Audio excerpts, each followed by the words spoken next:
أعوذ بالله من الشيطان الرجيم بسم الله الرحمن الرحيم.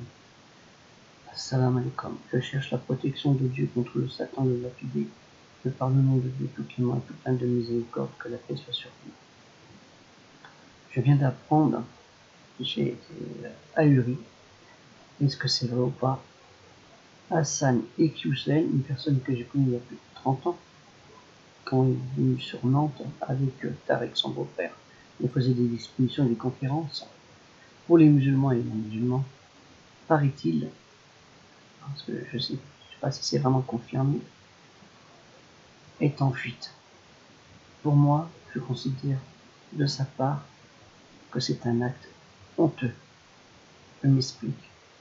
Lui qui a toujours prôné dans ses nombreux discours, ses conférences à travers la France et ses vidéos nombreusement visualisées, partagées, la tolérance, le respect du droit et de la loi, de la justice des hommes, de loi en France.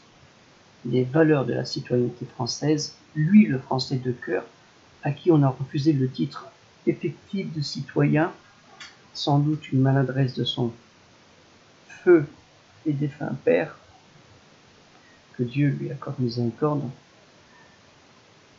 Ce qui est un peu dommageable et ce qui est un peu surprenant, c'est que, vu son engagement, il fut le seul dans sa famille à qui ça a été refusé.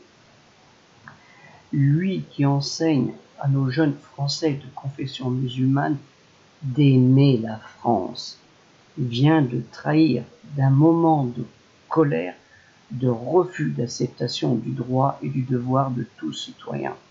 Lui, l'engagé, adulé par des centaines de milliers de citoyens musulmans, et sans doute même des non-musulmans qui ont écouté ses propos, vient de nous faire honte par son acte et donner raison à ceux qui méprisent notre noble religion.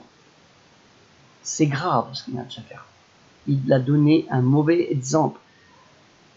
Hassan, toi qui as prôné toutes ces valeurs, d'un revers, de pas, avec tes jambes, tu as tout anéanti.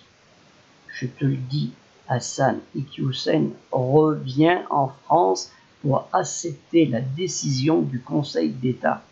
Redonne tes vraies valeurs pour nos jeunes, pour nous tous. Car ce que tu viens de faire, cet acte, risque d'être pris en considération par de nombreux jeunes qui, par des moments de colère pareils, partagés, risquent de nous poser beaucoup de problèmes. Beaucoup de problèmes. Je te le redis, reviens en France, accepter la décision du Conseil d'État. On n'a pas le choix. Dieu a décidé, je te le dis toujours, Dieu décide, et le Dieu, il nous le dit. Donc, Dieu décide de tout pour nous. Donc, accepte cette décision, car même si ça nous fait mal au cœur à tous, on te connaît, on connaît beaucoup de gens, mais peut-être tu payes pour les autres, peut-être tu payes un trop d'engagement avec un organisme qui n'est pas forcément le meilleur, qui a été sans doute dans des dérives, qui peut-être n'accepte pas ou dit accepter les valeurs de la France sans y penser, en faisant ce qu'on appelle la fameuse takia. Ça, c'est leur problème, c'est pas le mien.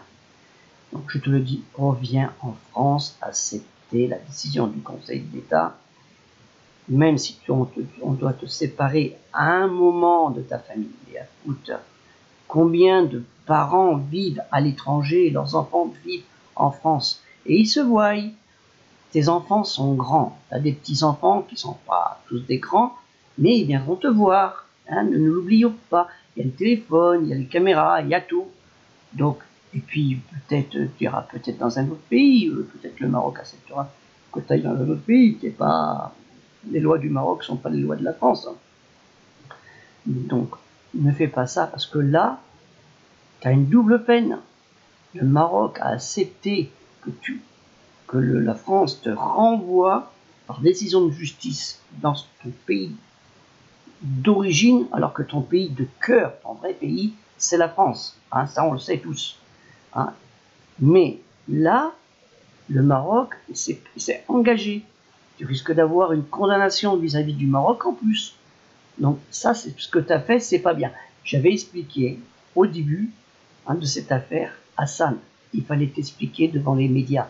Je l'avais expliqué avec ton fils, un de tes enfants, avec qui j'ai eu des contacts, qu'il fallait que tu t'engages au niveau des médias, dans toutes les presses télévisées, et que tu expliques, toi qui sais parler, tu expliques tout ce qui t'est reproché. Tu as refusé, tu as écouté des gens, et ben tu es tombé dans le panneau. Maintenant, accepte cette décision, retourne au Maroc et ta famille pourra venir te voir au Maroc légalement. Parce que maintenant, tu es en fuite. Tu es comme un bandit, comme un voleur, un repris de justice. Et ta condamnation, elle sera pire parce qu'ils vont te trouver. T'inquiète pas, là où tu seras, ils arriveront à te trouver, ils mettront le temps. Ils te trouveront, mais tu iras en prison là. Au lieu de partir tranquillement au Maroc, au soleil et tout, maintenant tu vas te trouver à l'ombre. Donc c'est pas bien ce que tu as fait. Ce n'est pas bien. Tu nous as fait honte, la chôma. Tu n'as pas respecté le droit et la loi. Tu sais, Dieu a dit, obéissez à ceux qui détiennent le pouvoir. Il n'a pas dit concernant que dans un territoire bien défini. C'est dans tous les territoires. Nous avons près de 10 millions de musulmans en France. 10 millions de musulmans en France. Il y en a beaucoup qui ne vont pas être contents. Certains disent, ouais, la partie, tu sais, dans l'émotion, les parties, c'est bien. Alors, non, mais c'est pas ça qu'il fallait faire. Toi, tu es connu par beaucoup de gens. Et maintenant, ce que tu viens de faire, tu viens de créer sans doute une fitna à travers la communauté musulmane en France. Ce n'est pas bien. Là, tu viens de séparer en plus une communauté qui était déjà séparée. Il y a beaucoup de gens qui travaillent pour que cette communauté vive ensemble et se rejoignent mutuellement, qu'il n'y ait pas tous ces ordres d'associations qui dépendent de tel organisme bizarre ou étranger et autres, comme on le voit. Beaucoup de gens ont travaillé et tu viens dans une nuit de tout casser. Reviens en France, ce sera la plus sage des décisions. Que la paix soit sur toi et que la paix soit sur tout le monde, surtout. Parce que ce qui se passe, tu vas voir, il y aura de retombées catastrophiques.